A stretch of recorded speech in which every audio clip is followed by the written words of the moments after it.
छतरी नहीं होती तो उनके ऊपर जांच होती। मीर का एक शेर है जी। कि जाने न जाने गुल ही न जाने बाग तो सारा जाने है।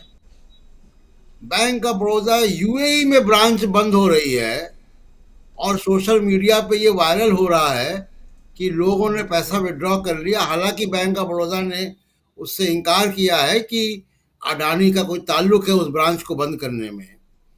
दुनिया भर की एजेंसियां विड्रॉ कर रही हैं, निगेटिव रेटिंग में इनको डाल रही हैं, और 30वें स्थान पर आ गए, तीसरे स्थान से एक महीने के अंदर।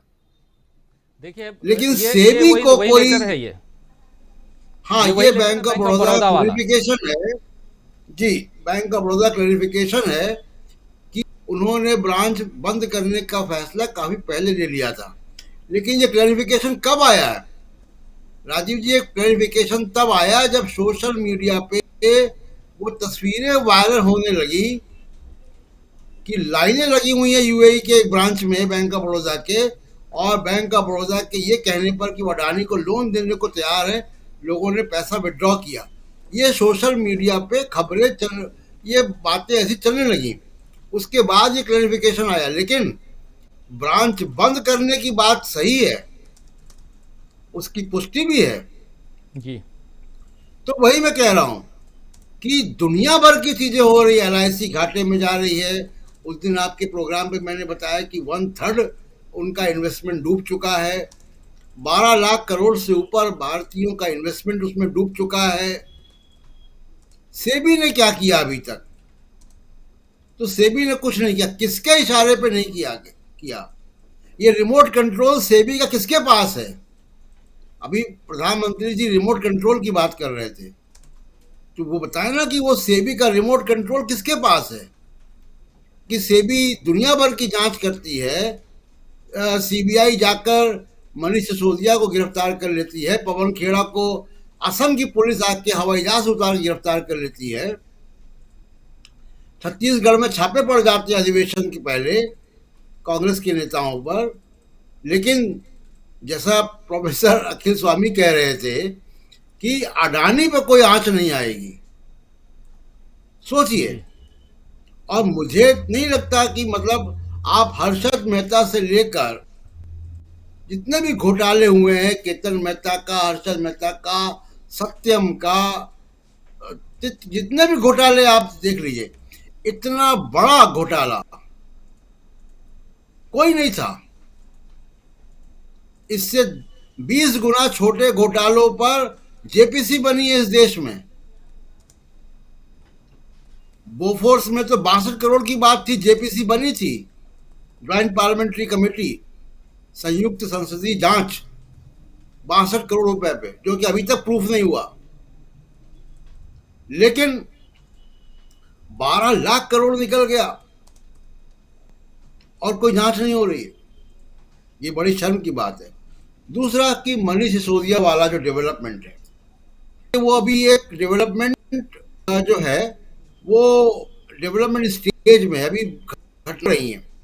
गिरफ्तारी हुई है, बिल्कुल ये गिरफ्तारी जो है वो उसी एक्सटेंशन पे हुई है जैसा प्रतिपक्ष के नेताओं पर हो रहा है। मैं केस की मेरिट में नहीं जा रहा हूं। अभी मैं देख रहा हूं किसी ईडी, इनकम टैक्स विपक्ष के नेताओं को टारगेट कर रही है। मनीष सिसोदिया भी उसी कड़ी में एक आते हैं। तमाम विपक्षी नेताओं ने इसकी आलोचना भी की, भर्त्सना की है।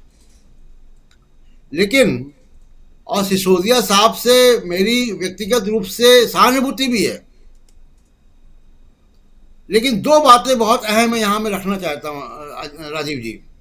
एक, सिसोदिया साहब जब गुजरात के चुनाव में गए थे और उनसे बिल्किस बानो के बारे में, उसके प्रति हो रहे अन्याय के बारे में पूछा गया था कि उसके बलात्कारी छोड़ दिए गए, तब सिसोदिया साहब ने यह कहा था कि हम स्कूल अस्पताल की बात करते हैं। तो क्या सिविल राइट्स स्कूल अस्पताल से ज्यादा जरूरी है? ज्यादा जरूरी क्या क्या चीज है? सिविल राइट ज्यादा जरूरी है या स्कूल अस्पताल ज्यादा जरूरी? मैं कहूंगा दोनों चीज जरूरी है। और आज मनीष सिसोदिया के सिविल राइट्स पर हमला हुआ है अगर,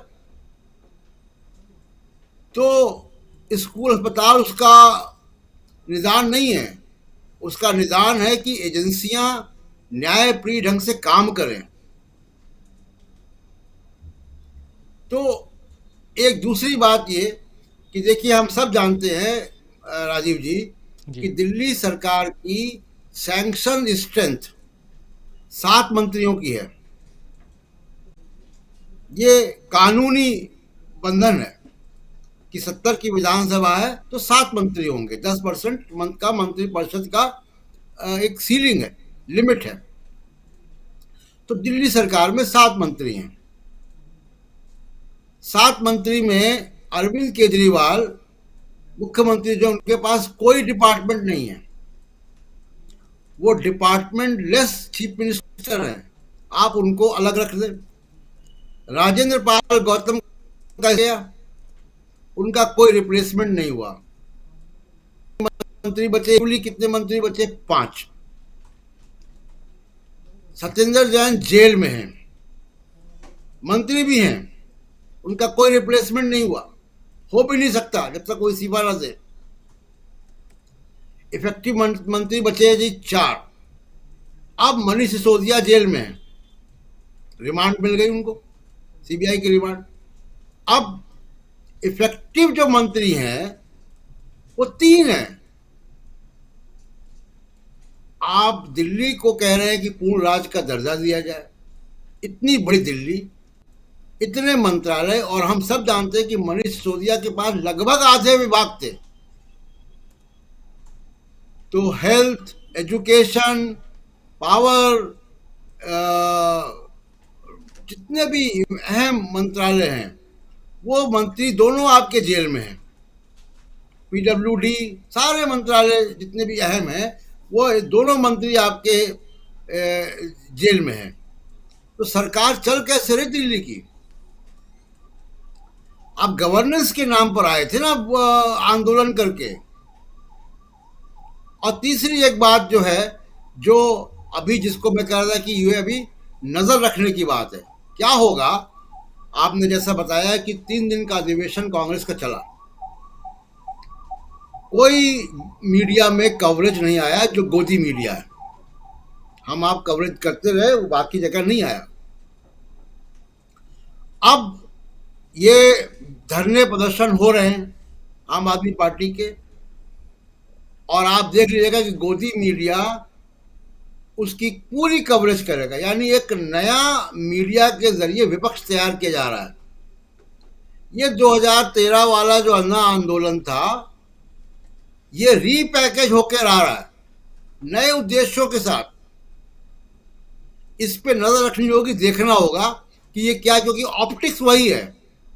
आप देखिए इन तस्वीरों को जो आप दिखा रहे हैं, ये 2013 से मिलती जुलती तस्वीरें हैं। वही सड़कों पे ड्रामे, वही टोपियां, वही अभी हथकड़ियां भी आ गई और दुनिया भर के ड्रामे होंगे।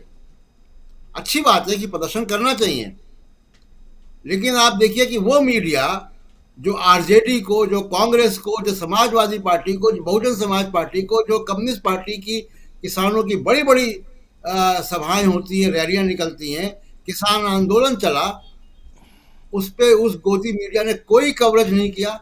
और इनके प्रदर्शन पे पूरा लाइव कवरेज, एक नया विपक्ष क्रिएट करने की कोशिश होगी। बात प्रधानमंत्री मोदी के मल्लिकार्जुन खड़गे के बारे में बहुत दुर्भाग्यपूर्ण है। राजीव जी, आप भी थे, हम भी थे रायपुर में, दीपक जी भी थे। हम लोगों ने देखा है ना वहां पे मल्लिकार्जुन खड़गे साहब का बतौर कांग्रेस प्रेसिडेंट एक रुतबा क्या था, कितना उनको सम्मान दिया गया हर भाषण में, और सबसे ज्यादा भाषण भी उन्हीं के हुए। नरेंद्र मोदी साहब तो नहीं थे, उनको किसी ने छाते वाली है कहीं से कोई फोटो व्हाट्सएप कर दी और उससे वो बोल रहे हैं। हम आप तो उसके चश्मदीद गवाह हैं कि हम देख कर आ रहे हैं। बिल्कुल। तो इस तरीके की बातें क्यों की जा रही हैं? खुद ही कह रहे हैं कि 50 साल का संसदीय अनुभव है। एक दलित नेता जो अपने मेहनत से अपने कुशलता से, अपने कौशल से, अपनी लीडरशिप से कांग्रेस पार्टी की अध्यक्षता तक पहुंचा है, लीडर ऑफ द हाउस है राज्यसभा में, उसका उसको आप जो है रिमोट कंट्रोल से चलने वाला व्यक्ति बता रहे हैं, तो बहुत दुर्भाग्यपूर्ण है।